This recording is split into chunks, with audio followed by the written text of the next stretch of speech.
आइए प्रारंभ करते हैं। इतिहास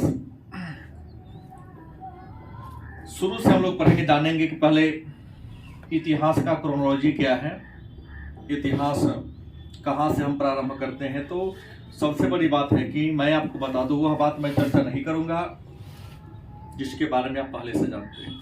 सामान्य सी बात है, हम लोग इतिहास को प्रारंभ करने जा रहे हैं और इतिहास को अंग्रेजी में आप सभी जानते हैं, हिस्ट्री कहते हैं। सामान्य सी बात है कि आप सब बचपन से पढ़ते आ रहे हैं, क्योंकि आप लोग 12वीं पास हैं, ग्रेजुएशन के छात्र हैं, तो इतना तो पता ही है कि इतिहास अतीत का अध्ययन है। मानव जीवन का वह काल जो बीत गया वही अतीत कहलाता है, और अतीत के बारे में अध्ययन करना, जानकारी हासिल करना, जानकारी प्राप्त करना इतिहास कहलाता है।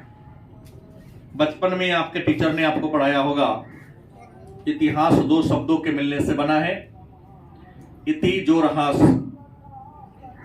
इति का मतलब होता है बीता हुआ और हास का मतलब होता है काल। मतलब बीती हुई कहानी को हम इतिहास कहते हैं। गलत या सही? हमने कहा इतिहास शब्द की उत्पत्ति कहां से हुई है, तो पूर्व में ही आपके पता है कि इतिहास के पिता हेरोडोटस है, और हेरोडोटस ने एक पुस्तक लिखी थी जिस पुस्तक का नाम था हिस्टोरिका, और हिस्टोरिका से ही हिस्ट्री मतलब इतिहास शब्द की उत्पत्ति हुई है। अब प्रश्न है कि हिस्टोरिका से अगर हिस्ट्री निकला है तो हिस्ट्री का मतलब क्या होता है, इतिहास का मतलब क्या होता है। तो इतिहास का शाब्दिक अर्थ होता है ऐसा ही था या ऐसा ही हुआ होगा। हम इन सब से ऊपर थोड़ा आगे की ओर, हालांकि पढ़ना सब शुरू वाला बात है, लेकिन शुरू वाला बात इतना पेचीदा है, इसको लास्ट में पढ़ाया जाता है। बस समझ गए? शिक्षण का नियम कहता है कि आसान से कठिन की ओर चलना है। बच्चों को पहले आसान बातों को समझा देना है, और जब बच्चा आसान बात समझ ले तो धीरे धीरे उसके दिमाग में कठिन बातों को, कठिन कहानियों को डालना है, ताकि उसकी अंडरस्टैंडिंग में, समझदारी में किसी प्रकार की परेशानी न हो। तो इतिहास का मतलब होता है अतीत का अध्ययन। अतीत का अध्ययन क्या कहलाता है? इतिहास कहलाता है। और हमने कहा इतिहास के पिता या इतिहास के जनक हेरोडोटस है, और कहां के थे ये? यूनान के थे। लेकिन मैं आपको बता दूं कि मानव की जो संस्कृति है, मानव की जो परंपरा है, मानव की परंपरा की शुरुआत, मानव के संस्कृति का विकास विद्वानों के अनुसार 30 लाख वर्ष पहले प्रारंभ हुआ। मतलब इस धरती पर मानव परंपरा, मानव की सभ्यता की उत्पत्ति कब मानी जाती है? लगभग 30 लाख वर्ष पहले। और 30 लाख वर्ष पहले न लोगों को अक्षर का ज्ञान था, नहीं, न लोगों की भाषा विकसित थी। मतलब ये कह सकते हैं कि आज से 30 लाख साल पहले मानव पूर्णतः असभ्य था, सभ्य नहीं था। इसका मतलब क्या था? असभ्य था, जंगलों में रहता था, नदियों के किनारे, झील के किनारे, किसी तालाब के किनारे, किसी पहाड़ की गुफा में, कई बार तो हिंसक पशुओं से बचने के लिए पेड़ की डाली पर ही बैठकर या सोकर अपना रात बिता दिया करता था। गलत है सही? मानव जब इस धरती पर आया तो मानव ने सबसे पहले अपने जीविकोपार्जन के लिए आखेट किया। क्या किया? आखेट मतलब शिकार का काम किया। और शिकार करने के लिए आदि मानव ने पत्थर के उपकरण बनाया था। किसका उपकरण? मतलब मानव का जो प्रारंभिक व्यवसाय था वो क्या था? शिकार को हम आखेट भी कह सकते हैं। क्या कह सकते हैं? आखेट कह सकते हैं। तो ये शिकार जो करते थे, तो शिकार करने का जो हथियार था वह मानव का हथियार किसका बना हुआ था? पत्थर का बना हुआ था। मानव शिकार करके अपना जीवन यापन चलाता था, लेकिन शिकार जिस हथियार की सहायता से करता था इंसान, वो हथियार किसका बना था? पत्थर का बना हुआ था। तो पत्थर के हथियार, किसका हथियार?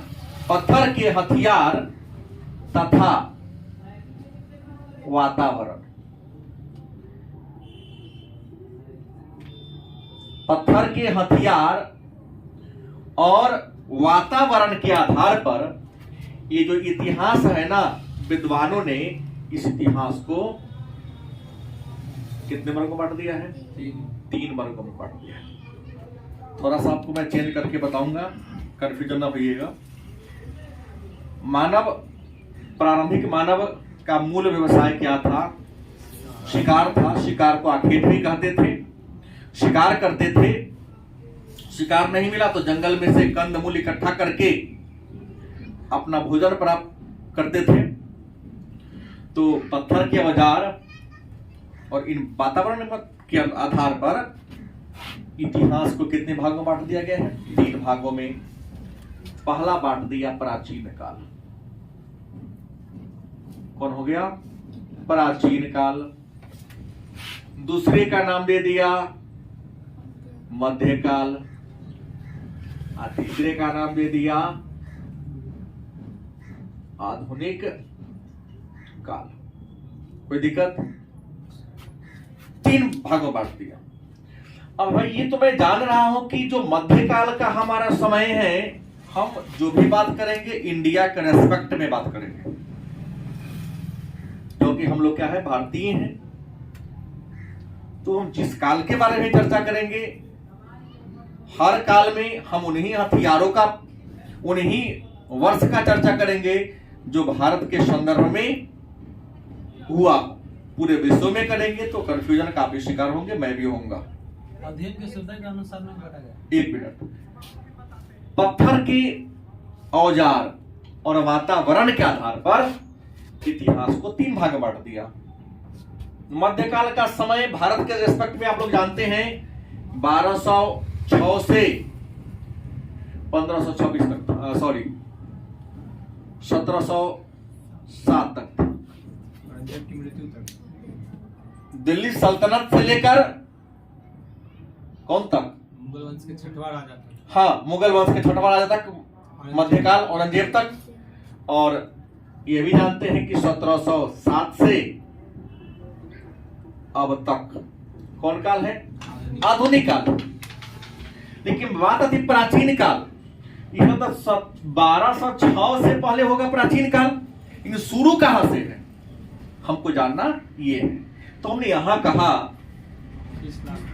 कहा जाता है, विद्वानों का ऐसा मानना है कि मानव सभ्यता की शुरुआत, मानव परंपरा की शुरुआत, मानव संस्कृति की शुरुआत आज से लगभग 30 लाख वर्ष पहले मानी जाती है। हो सकता है किसी किताब में अलग अलग वर्ष दे दिया हो, लेकिन मोटा मोटी इसने मैंने कहा संभवतः लगभग ये विद्वानों का स्टेटमेंट है। तो प्राचीन काल कहां से थे 30 लाख से शुरू हुआ होगा। लेकिन 30 लाख वर्ष पहले मानव हमारे जैसा नहीं था, आपके जैसा नहीं था, क्योंकि आपके टीचर ने पहले ही आपको पढ़ा दिया है कि मानव या जीवन की उत्पत्ति जल में हुई। कहाँ हुई है? और जल में हुआ होगा तो जलीय जीव के रूप में हुआ होगा, जलचर बना होगा। तो जलचर से इंसान जैसा बनने में मानव को लगभग 25 लाख वर्ष लग गया। कितना समय लग गया? 25 लाख वर्ष। मानव की सभ्यता भले ही, संस्कृति भले ही 30 लाख वर्ष वाले हो गई हो, लेकिन मानव के जैसा हाथ पैर विकसित होने में कई लाख वर्ष का समय लग गया। तो उसी बात को हम लोग जान लेंगे। यहां 30 लाख लिख दिया, 30 लाख से मैं शुरू नहीं करूंगा। ये जो प्राचीन काल है, विद्वानों ने इस प्राचीन काल को अध्ययन की सुविधा के दृष्टिकोण से पुनः 3 भागों में बांट दिया है। कितने भागों में? 3 भागों में बांट दिया है। पहला दिया नाम प्रागैतिहासिक काल। कौन हो गया? प्रागैतिहासिक काल। दूसरा है आध ऐतिहासिक काल। तीसरा होगा ऐतिहासिक काल। मतलब हमने कहा ये जो प्राचीन काल है, इस प्राचीन काल को कितने भागों में बांट दिया? 3 भागों में। प्रागैतिहासिक काल, आधैतिहासिक काल और ऐतिहासिक काल। प्रागैतिहासिक काल की परिभाषा बोल देता हूं, ऐसे भी आप सबको मैं पूर्व में बता चुका हूं कि प्रागैतिहासिक काल मानव जीवन का वह काल था जब मानव पूर्णतः सभ्य था, लिपि का विकास नहीं हुआ था, अक्षर का ज्ञान लोगों के पास। तो मानव तो था, लेकिन इसके बारे में कोई लिखित विवरण मेरे पास नहीं है। अनुमान लगा के हम इसके बारे में क्या करते हैं? अध्ययन करते हैं। हमने क्या कहा? कोई लिखित विवरण नहीं, मतलब लिखित प्रमाण नहीं, अनुमानतः, या सीधा कर सकते हैं अनुमान से अध्ययन। गलत है? सही? कोई लिखित विवरण नहीं है, अनुमान लगा के अध्ययन करते हैं, प्रागैतिहासिक कहलाता है। और प्रागैतिहासिक काल के मानव कैसे रहे होंगे? तो खाद्य संग्राहक रहे होंगे, माने भोजन की तलाश में यत्र तत्र भटकते रहे होंगे। मूल व्यवसाय आखेट रहा होगा। जिस हथियार की सहायता से इन्होंने शिकार किया होगा, वो हथियार पत्थर का बना होगा। हाँ, आगे चलकर जिस जानवर को मार के खाया होगा, उस जानवर की हड्डी को भी हथियार बना लिया होगा। गलत सही? लेकिन यहां मुख्यतः मानव कैसे थे? असभ्य थे, मैंने सभ्य जीवन नहीं था।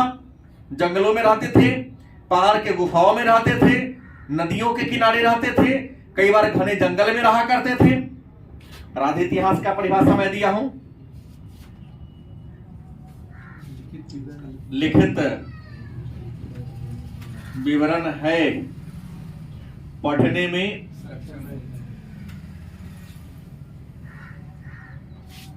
सक्षम नहीं। लिखित विवरण है लेकिन पढ़ने में सक्षम नहीं है, अध इतिहास कहलाता है। और आपको मैं बता दिया हूं कि अध इतिहास का स्पष्ट प्रमाण, स्पष्ट साक्ष्य सिंधु घाटी सभ्यता है, क्योंकि सिंधु घाटी सभ्यता का लिखित प्रमाण है, लिखित विवरण है। लेकिन सिंधु घाटी सभ्यता की लिपि को हम और आप पढ़ने में सक्षम नहीं है, क्योंकि विद्वानों ने अभी तक पढ़ने में सफलता नहीं पाई है, या उससे मिलता जुलता कोई अन्य लिपि का खोज नहीं हुआ। ऐतिहासिक काल पता ही है, लिखित विवरण है, और पढ़ने में सक्षम है। लिखित विवरण भी उपलब्ध है, हमारा पढ़ने में भी क्या है, सक्षम है। क्या कहलाता है, ऐतिहासिक काल कहलाता है। अब देखिए, ये जो प्रागैतिहासिक काल है, हमने पहले ही चर्चा कर दिया है कि इस प्रागैतिहासिक काल का भी विद्वानों ने वर्गीकरण कर दिया। ये जो प्रागैतिहासिक काल है, इस प्रागैतिहासिक काल का भी विद्वानों ने क्या कर दिया है, बंटवारा किया है, वर्गीकरण किया है। और प्रागैतिहासिक काल का बंटवारा कितने भागों में किया है, 3 भागों में किया। कितने भागों में किया है, 3 भागों में। पता ही होगा, एक का नाम क्या है, नहीं भाई, पूरा पाषाण काल। पूरा पाषाण काल। दूसरा है मध्य पाषाण काल, मध्य पाषाण काल। और तीसरा कौन है, नव पाषाण काल। गलत कि सही? मतलब प्रागैतिहासिक काल को कितने भागों में बांटा गया है, 3 भागों में बांटा गया है। कोई दिक्कत? तो अगर देखा जाए तो विद्वानों का मानना है कि प्रागैतिहासिक काल का इस सबका टाइम छोड़ दिया जाए। हमको ये जानना है, प्रागैतिहासिक काल हम लोग पढ़ रहे हैं, इसका टाइम क्या है। तो प्रागैतिहासिक काल के टाइम के बारे में, समय के बारे में विद्वानों का कहना है कि इसका समय बता रहा हूं, 6 लाख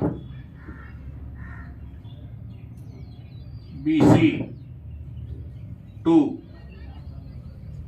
1000 BC। ईसा मसीह के जन्म के 6 लाख साल पहले से लेकर 1000 साल पहले तक के समय को हम प्रागैतिहासिक काल कहते हैं।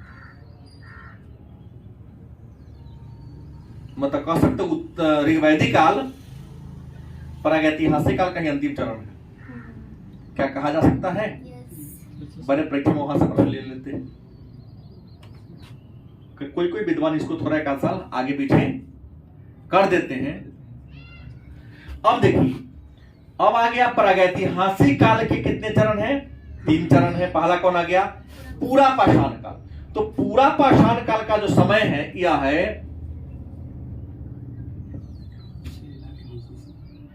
6 लाख से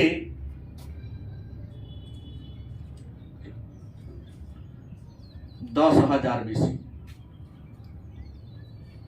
मतलब ईसा मसीह के जन्म के 6 लाख साल पहले से लेकर 10,000 साल पहले तक का जो समय है उसको हम क्या कहते हैं, पूरा पाषाण काल कहते हैं। मतलब क्लियर हो गया कि मानव ने अपना सबसे लंबा समय किस काल में बिताया, प्रागैतिहासिक काल। ऑप्शन न रहे तो पूरा पूरा पाषाण काल। आते हैं मध्य पाषाण काल। तो मध्य पाषाण काल के बारे में 9000 BC टू 4000 BC। कुछ विद्वान यहां पर कंफ्यूजन कर दिए हैं। हमने कहा भारत के संदर्भ में है, ठीक है, पहले बोल दिया हूं। यहां पर टेट में थोड़ा सा वर्ष कंफ्यूजन है, बाकी कोई यहां पर कोई कंफ्यूजन नहीं है, लेकिन इसके दोनों में डिफरेंस है थोड़ा सा। 9000 BC से 4000 ईसा पूर्व के बीच की अवधि को मध्य पाषाण काल कहते हैं। और नव पाषाण काल का यही है, यहां 4000 होना चाहिए, तो यहां दे दिया है भारत के संदर्भ में 7000 BC टू 1000 BC। कोई दिक्कत? ये जो आपका समय रहा वो नव पाषाण काल का समय रहा। आपको बता दें कि पूरा पाषाण काल में जलवायु में भयंकर बदलाव हुआ। जलवायु में परिवर्तन। अब कहोगे सर जलवायु में परिवर्तन क्या आया? तो शायद आपको इस बात की जानकारी है कि हमारे धरती का निर्माण एक धधकता हुआ, एक दहकता हुआ आग के गोला से हुआ।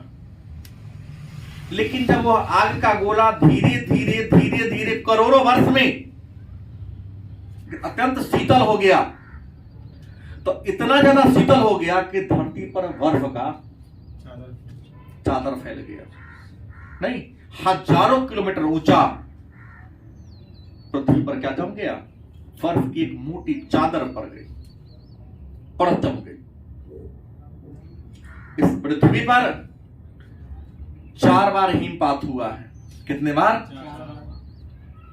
अंतिम बार जब हिमपात हुआ था उसका प्रमाण आज भी एक ग्लेशियर है उसका, कौन? ग्रीनलैंड, उसी का प्रमाण है, अंतिम का प्रमाण बचा हुआ है। धीरे धीरे वो पिघल रहा है। तो हिमपात हुआ, मतलब बहुत ज्यादा हिमपात होना मतलब जलवायु में परिवर्तन होगा तब ना। या तो खूब ठंडी पड़ा होगा, मतलब जलवायु में क्या हुआ? तो जलवायु में परिवर्तन के कारण विद्वानों ने पूरा पाषाण काल को भी 3 भागों में क्या कर दिया है? बांट दिया है। पूरा पाषाण काल को कितने भागों बांट दिया? 3 भागों में बांट दिया। नाम क्या दिया? निम्न पूरा पाषाण काल,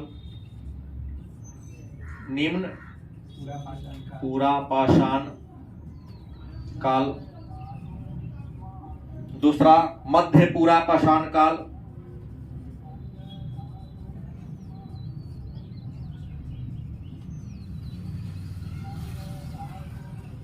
और तीसरा का उत्तर या उच्च। उत्तर का होता या उच्च पूरा पाषाण काल। जो भी वर्गीकरण होगा इसी में से वर्गीकरण होगा। 6000 ईसा पूर्व से 10,000 ईसा पूर्व के बीच की अवधि को पूरा पाषाण काल कहते हैं। लेकिन जलवायु में परिवर्तन के कारण, जलवायु में बदलाव के कारण पूरा पाषाण काल को 3 भागों में विद्वानों ने क्या कर दिया? बांट दिया। तो पहला कौन है? निम्न पूरा पाषाण काल। और मैं आपको बता दूं निम्न पूरा पाषाण काल का टाइम क्या है?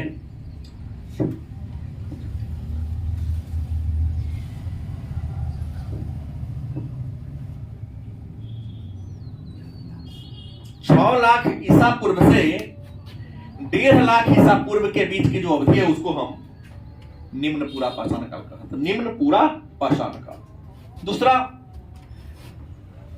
1.5 लाख मतलब 1,50,000।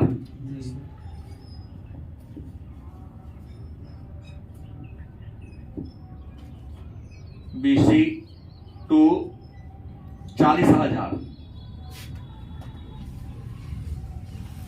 BC के बीच की जो अवधि है मध्य पूरा पाषाण काल है। और 40,000 BC टू 10,000 BC के बीच की अवधि को हम कौन काल कहते हैं? उत्तर या उच्च पूरा पाषाण काल के नाम से जानते हैं। अब आपके मन में प्रश्न होगा कि ये तो हो गया मेरा प्राचीन काल का वर्गीकरण, मध्यकाल तो पहले ही आप लोग जान रहे हैं, आधुनिक काल तो ऑलरेडी पहले ही आप लोग जान रहे हैं। फिर कहिएगा सर थोड़ा सा 11 वाला कर दिए थे, तो मजबूरी होती है क्योंकि बच्चा का लेवल जो होता है कहानी की शुरुआत वहीं से करनी चाहिए। ये अलग बात है कि हमने ही जिस बच्चे को पढ़ाया है 90% बच्चा नहीं समझेगा, क्योंकि पढ़ने आने का उसका एक ही एम था, किसी तरह से 2 साल पिताजी को बेवकूफ बना देना है। क्या गलत किसे? खूब डंडैली करना है बांध पर यहां से वहां तक, 1 तारीख से 5 तारीख के बीच में पिताजी हमको पेमेंट भेज दे, चावल एकदम साफ सुथरा के वो माताजी भेज दे। नहीं मन के हिसाब से आया तो घर गए, ना तो 2-4 दिन गैप मार, 2-4 संडे गैप मार दिए, लगा कि बउआ तरुस गए तो कुछ पैसा बेसी आएगा। बउआ कितना पढ़ दो तो बउआ का आत्मा ही जानता है। तो खैर ठगता किसको है? खुद को ठगता है। बाप तो अपन जीवन बिता लिया, जीना उसे खुद है, तो हम मजबूरी हमारी होती है, लेकिन लगभग सब तक कह ही दिया हूं, समय नहीं बताता हूं। 4 लाख जाएगा, कल से क्लास में नहीं आएगा। एक बार पढ़ा रहे थे 12 वेद पुराण पर कांड पर कांड छोड़ दो क्लास में, रामायण का कांड चर्चा किए छोड़ के भाग गया। तो करिए भागवत होगी। अब आपके मन में प्रश्न होगा कि सर भारत में पाषाण कालीन, अब कहोगे सर इसका नाम पाषाण काल क्यों पड़ा? तो पहले ही बोल दिया हूं, क्योंकि लोग अपने जरूरत की पूरा पाषाण माने पत्थर से करते थे। मन में होगा कि सर पाषाण कालीन सभ्यता की खोज भारत में कब की गई? तो भारत में पाषाण कालीन सभ्यता की खोज अगर सबसे पहले बात करते हैं तो 1863 ईस्वी। भारत में पाषाण कालीन सभ्यता की खोज कब की गई? 1863 में रॉबर्ट ब्रूस फ्रूट नामक व्यक्ति ने रॉबर्ट ब्रूस फूट नामक व्यक्ति ने 1863 में भारत में पाषाण कालीन सभ्यता की खोज किया था। कहां किया था? तो मद्रास में किया था, पलवरम में। कहां किया था? भारत में सबसे पहले पाषाण कालीन सभ्यता या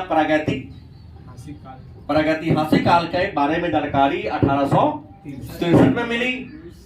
कहां मिली? मद्रास के पलवरम में मिली। विद्वान कौन थे?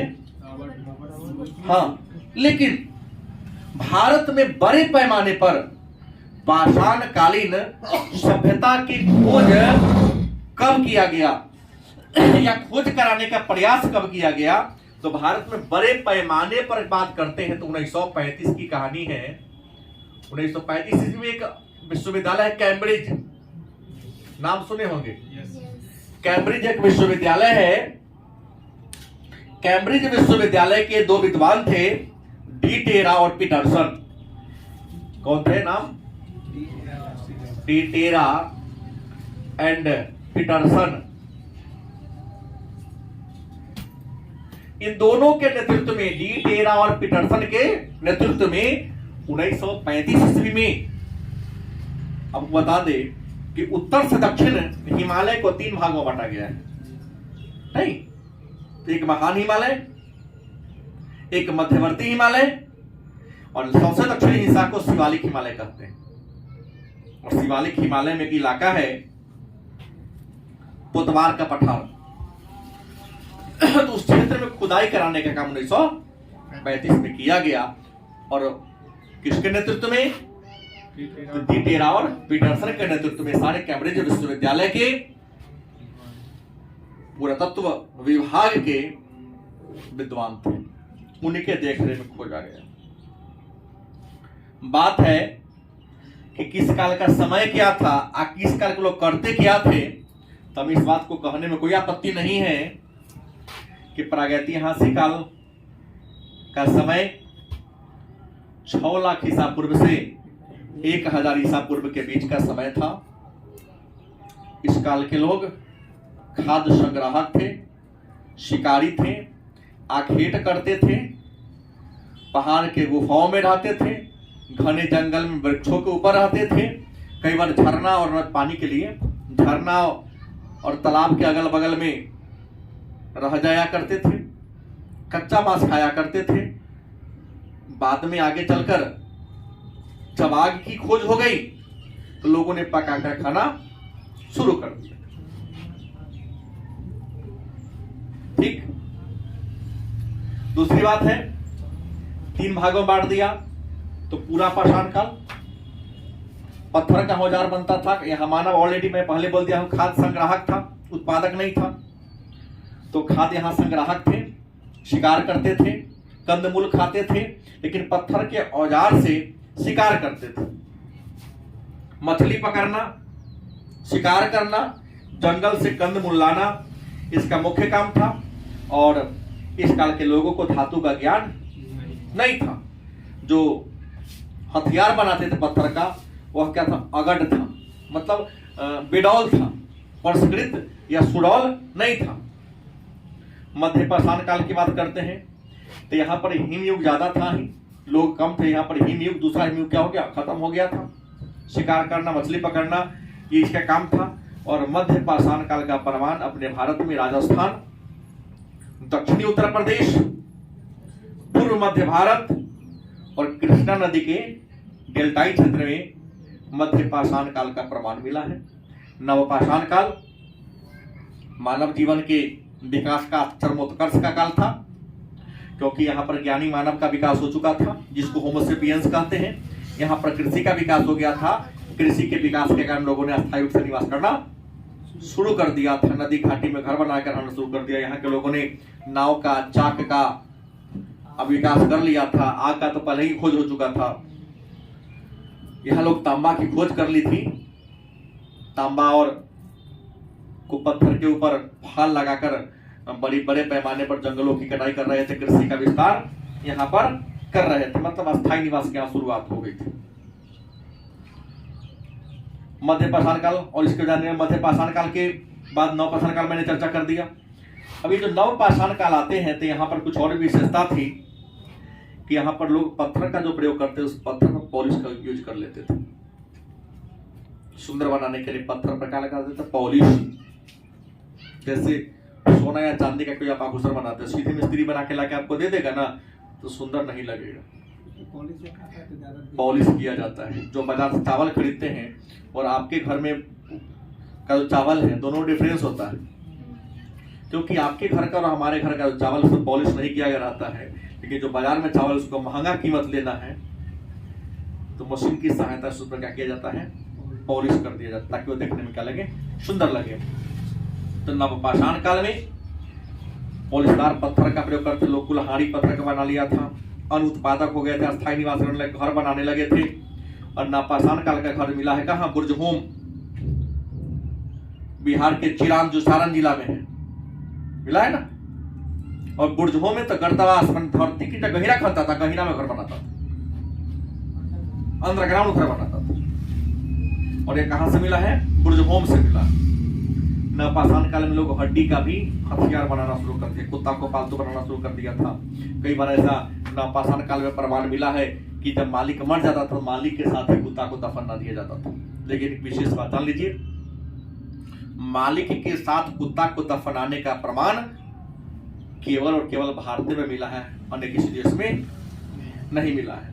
नवपाषाण काल में एक और विशेषता थी, लोगों ने दाह कर्म की, मैंने मरने के बाद अपने मृतकों को दफनाने की परंपरा का विकास कर लिया था। लेकिन तरीका यहाँ पर थोड़ा सा डिफरेंस था कि जब कोई मर जाता तो उसकी जलाता नहीं था, जब कीड़ा मकोड़ा उसके मांस को खा गया, उसके हड्डी को जमीन में क्या करता था, गाड़ देता था। अनाज की बात करते हैं तो नवपाषाण काल में लोग गेहूं, जौ और कपास की खेती करते थे। गेहूं, जौ और कपास का प्रमाण मेहरगढ़ से मिला। चावल की खेती का स्पष्ट प्रमाण इलाहाबाद के वही बगल में हुलास, वहां से मिला। कुंभकारी प्रारंभ हो गया था, कृषि का विकास हो गया था। और ये जो नवपाषाण कालीन अर्थव्यवस्था थी वो आत्मनिर्भर अर्थव्यवस्था थी, मतलब अपने जरूरत आत्मनिर्भर अर्थव्यवस्था उस अर्थव्यवस्था को कहते हैं जहां के लोग अपने जरूरत के सभी सामग्री का उत्पादन स्वयं कर लेते थे। निम्न पूरा पाषाण पूरा बर्फ का युग था। मानव का जीवन थोड़ा सा दुष्कर था, कठिन था, ठीक है। लेकिन निम्न पूरा पाषाण काल का प्रमाण मिला है सिंधु की एक नदी, सहायक नदी नाम है सोहन नदी। सिंधु एक नदी है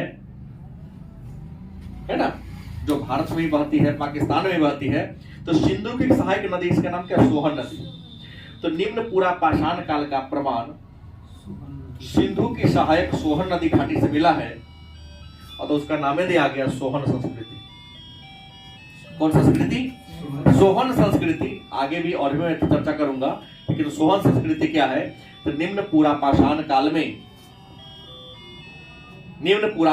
काल का कुछ अवशेष सिंधु की सहायक नदी सोहन के अगल बगल में मिला है, इसलिए उस संस्कृति का नाम क्या पड़ गया? सोहन संस्कृति। इसका क्या पड़ गया? नाम पड़ गया। निम्न पूरा पाषाण काल का भारत में और भी प्रमाण मिला है।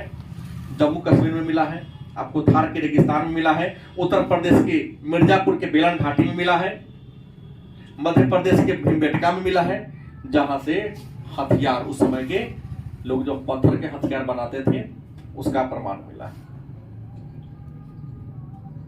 मध्यपूरा पाषाण काल की बात करते हैं तो मध्यपूरा पाषाण काल पत्थर का ही काल था। पूरा पत्थर के औजार भी बनाते थे। ये लोग जंगलों से फल फूल इकट्ठा कर लेते थे, शिकार करते थे, उसी से अपना जीवन यापन चलाते थे। और मध्यपूरा पाषाण काल का जो स्थल मिला है उसका नाम है नेवादा। और नेवादा कहां से मिला है? महाराष्ट्र से। उसके बाद है नाव नकला, और नाव नकला मिला है बेलन घाटी से। और मध्य पाषाण काल के लोगों की खासियत थी कि लोग जंगल में रहता था। कहां रहता था? घने जंगल में, ताकि जानवर से छुप भी सके, और जानवर से छुप कर जानवर का क्या कर सके? शिकार कर सके। और उच्च पूरा पाषाण काल की बात करते थे, यहाँ पर आर्द्रता में कमी आई, जलवायु यहाँ पर क्या हो गया? गर्म हो गया। जलवायु जब गर्म हो गया तो मानव क्या हो गया? उत्पादक बन गया। और यही उच्च पूरा पाषाण काल में होमो सेपियंस, आपको पता होगा कि लगभग 40,000 ईसा पूर्व के आसपास होमो सेपियंस माने ज्ञानी मानव का प्रादुर्भाव हुआ धरती पर।